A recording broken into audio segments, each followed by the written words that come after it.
Good morning, everybody. It's Josh Packard. Hey, today we're going to go over a little bit of Exodus, and we're going to kind of see how Satan defeated the Israelites, even though they were more and mightier in number than the Pharaoh. Because most people would think it'd be like by war or by threat or by, starvation or whatever you'd normally think. But it wasn't that. It's a very simple principle, and it's how Satan always operates, and his children operate. And you're going to see how you were held from birth by Satan in this very simple principle. You'll also see how today is the same, and how the church still seems to follow that same principle, which means they're still slaves not knowing it. Slaves to the Pharaoh, which is in type here is Satan. So I want to kind of get into that. But for the very first thing I want to do is I want to encourage you guys. You guys are the church. You are ambassadors for Christ. He has appointed you himself in the fact that he has revealed himself to you.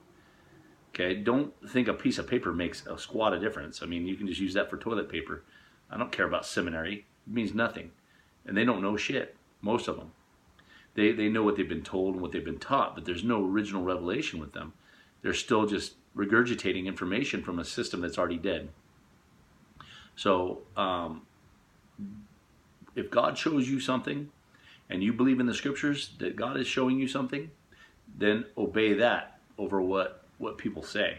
Because God said that all men shall know me from the least unto the greatest. They'll not need a teacher. He says, for all shall know me from the least unto the greatest. For I'll be merciful to their sins and their transgressions I'll remember no more. So God himself, he says he'll implant his laws in your mind and in your heart. You know what? And if he's revealed himself to you, that's exactly what he's done. So if men seem to contradict Christ, obey Christ. Okay, so let's move on in here into Exodus. And we're going to start in Exodus 1, and let's put on your seatbelts because we're gonna go into some uncharted territory here. Now there arose a new king over Egypt, which knew not Joseph, and he said unto his people, Behold, the people of the children of Israel are more and mightier than we. Come and let us deal wisely with them, lest they multiply. And it come to pass that when there falls out any war, they join also unto our enemies, and they fight against us.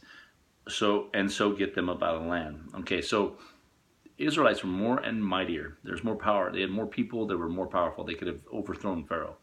And then Pharaoh didn't want them to leave because I'm sure they were a great support to his economy, but he also didn't want them to ally with the other side, shall we say. Now think about this with Satan is he doesn't necessarily want to make, once you've gotten set and free from his goal and you become a Christian, well then what he can also do is make you to where you're ineffective for the other side, being God and his army. Okay, so you'll have your salvation and you'll be a Christian, but you're going to be useless. And this is kind of what these Jews, what was happening is that Pharaoh rendered them useless, and the way he did it is very surprising. And you're going to kind of see how it is done today. So let's move on. He says, Therefore they did set over them taskmasters to afflict them with their burdens, and they built for Pharaoh the treasure cities, Pithom and Ramesses. Okay, several things right here. First, the taskmasters, when you find out who they are, you're going to be pissed.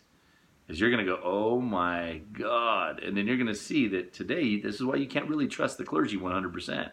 Because you're going to find out where they came from. Because you're going to find out these taskmasters, actually Pharaoh took of their brethren so they would trust them, and then use their brethren to appoint tasks over them in order to enslave them. Surprise. Then think about that today, because there's many Christians that are enslaving other Christians to Pharaoh. A lot of them don't realize what they're doing. They're getting the benefits of being a churchy Christian, and they feel blessed, and anyway, they're deceived. So let's move on. Okay, now these treasure cities is another thing, because the treasure cities seems like an accumulation of wealth. It kind of reminds me a lot of the Laodicean church in Revelation, where it's all about how you seem to appear to be rich, but you are poor. He says it's all outward, like the great whore in Revelation. I mean, everything is all outwardly adorned, all by riches and wealth, and that's a lot of the church is actually obeying that right now. So. But the more they afflicted them, the more they multiplied and grew, and they were grieved because of the children of Israel. So even then, God still had his blessing upon his people, that they still multiplied, even though the bondage was getting hard. So much so that here in a little bit, Pharaoh is going to kill the babies, and whenever Moses shows up, kind of similar to when Christ shows up. Maybe it might be a type, something similar. Maybe, I don't know. So, and it says, and the Egyptians made the children of Israel to serve with rigor, and they made their lives bitter with hard bondage in mortar and brick, in all manner of service in the field. Okay, let's look at that. Mortar and brick are both man-made. So these are all man-made works. This is like your dead works, your filthy, self-righteous rags. And in all manner of service in the field, which is the works of Cain.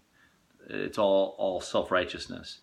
You know, we can go all day on this, but I want to point out that this is very interesting because Cain and Abel go through the whole Bible. And one's free and one is not. And so he says, in all their service wherein they served, they made them serve, was with rigor. So they're working very hard. They're working with brick and mortar. They're working in the works of the field, which is all Cain, all man-made, all self-righteous. And the king of Egypt spake to the Hebrew midwives. So, okay, we're going to skip this for now, but this is where he's killing the babies and trying to wipe them out because the Israelites were producing so much that he was trying to slow them down. And it's very similar because Moses was saved out of all of those babies being murdered, and Jesus was saved out of all those babies being murdered. So it's kind of an interesting point to kind of look here. Now, I want to go over to 5 because 1 kind of starts it. But 5 is going to be the answer to all this because now Moses is in the mix in all this. So Moses is going to go away for 40 years. He's going to kill a man. He's going to be exiled. He's going to come back after 40 years. And then this is where it starts from there. And this is whenever Moses and Aaron first talked to the Pharaoh. And this is going to be some very interesting stuff to kind of hammer this stuff home. Because if you think I'm full of crap, wait till this right here. And it's going to be pretty evident that I'm right. And afterward Moses and Aaron went in and told Pharaoh, thus says the Lord God of Israel, let my people go, that they may hold a feast unto me in the wilderness. And Pharaoh said, who is the Lord, that I should obey his voice to let Israel go? I know not the Lord, neither will I let Israel go. And they said, the God of the Hebrews has met with us. Let us go, we pray you, 3 days' journey into the desert, and sacrifice unto the Lord our God, lest he fall upon us with pestilence or with sword. And the king of Egypt said unto them, what is the reason, or wherefore do you, Moses and Aaron, let the people from their works and get you unto your burdens? So what was happening? What did Moses and Aaron say? Well, when they first came back, they told the Israelites, your God has heard your cry, and he has come to deliver you. So what was happening is they were giving the people hope, and that was giving them rest from their burdens. So, and Pharaoh said, behold, the people of the land now are many, and you make them rest from their burdens. I kind of skipped ahead there, but so something what they were saying was making people rest. And so it was overcoming what Pharaoh has done to them, and it was kind of disrupting his plan. And Pharaoh commanded the same day the taskmasters of the people and their officers, saying, you shall no more give the people straw to make brick, as you have done up till now. Let them go and gather straw for themselves. And the tally of bricks, which they did make up until now, you shall lay upon them, and you shall not diminish anything thereof. For they are idle. Therefore they cry, saying, let us go and to sacrifice unto our God. Well, out of Pharaoh's mouth, we're seeing something here. We're seeing that when people enter into rest, they want to go and worship God once they enter in rest. This is why Satan doesn't want you to enter in rest. This is the worst thing for you is rest. And therefore they be idle. So even Pharaoh is noticing the people were resting. So let more work be laid upon them, that they may labor therein, and let them not regard vain words. So he's just trying to discredit God, trying to discredit, Moses and Aaron and everything else. And it's very indicative of the world today. And he says, go you, get straw where you can find it, yet not any of your work shall be diminished. So the people were scattered abroad throughout all the land of Egypt to gather stubble instead of straw. And the taskmasters hastened them, saying, fulfill your works, your daily tasks, as when there was straw. And the officers of the children of Israel, which Pharaoh's taskmasters had set over them, were beaten and demanded, why have you not fulfilled your task in making brick both yesterday and today as before? Then the officers of the children of Israel, see, because at this point you didn't know whether they were officers of, if they were people of Israel, or whether they were actually, if they were servants of Pharaoh, being Egyptians, or were they Israelites that he put over them. Let's check this out. So this answer is about to be answered right here. So he says, then the officers of the children of Israel came and cried unto Pharaoh, saying, why do you deal thus with your servants? There is no straw given unto thy servants, and they say to us, make brick, and behold, thy servants are beaten, but the fault is in thine own people. So these people were not Egyptian. They were Hebrews, appointed over other Hebrews to put them in bondage. Kind of like Matthew, the tax collector. This is how sick these people were. And this is, I mean, they were doing it, I'm sure, for advantage and pats on the back and people saying, oh, how good you are. So, but he said, the fault is in thine own people. But he said, you are idle. Therefore you say, let us go and do sacrifice to the Lord. Go therefore now and work, for there shall be no straw given you, yet you shall deliver the tally of bricks.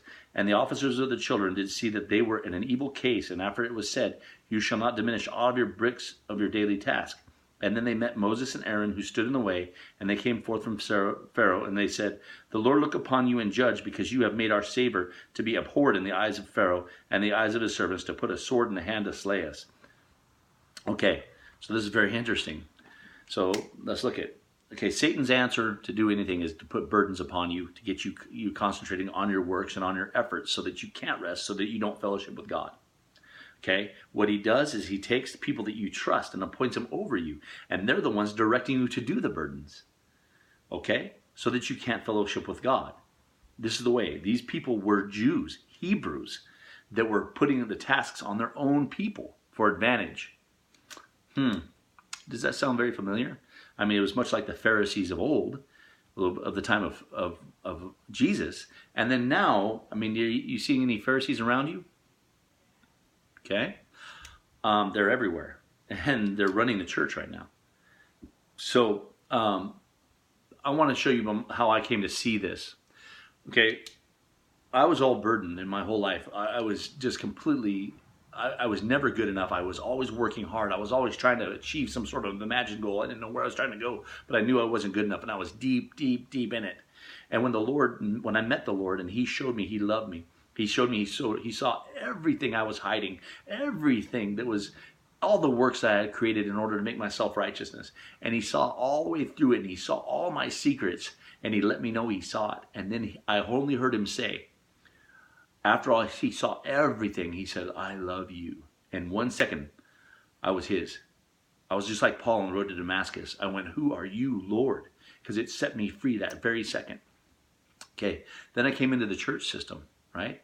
So I'm burning up my Bible, and I'm seeking everything, doing everything anybody would tell me to do, because I was like, oh, they all know this stuff. This is Jesus is amazing. And I was like going 1,000 miles an hour, and I would do anything that anybody asked me to do, not knowing something that I know now.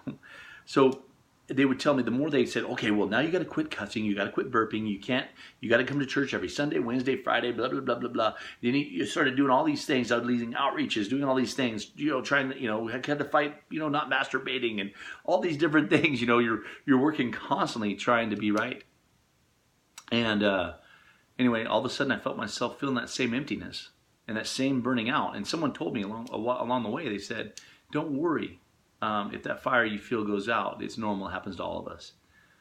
Well, I'm here today to say I hope that doesn't happen to any of us. And it is because Pharaoh points burdens over you. That's why you can't be caught up in your works, and you can't be focused on all these righteous religious works. Look at Mary and Martha. You guys, it just wears you out.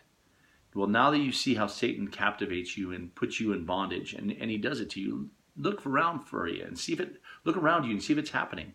See if other people are doing it, and see if you see other people being subject to it, and see if you see taskmasters, because they're everywhere. All right, people, you are the church. I love you, and I'm out of time. God bless you all.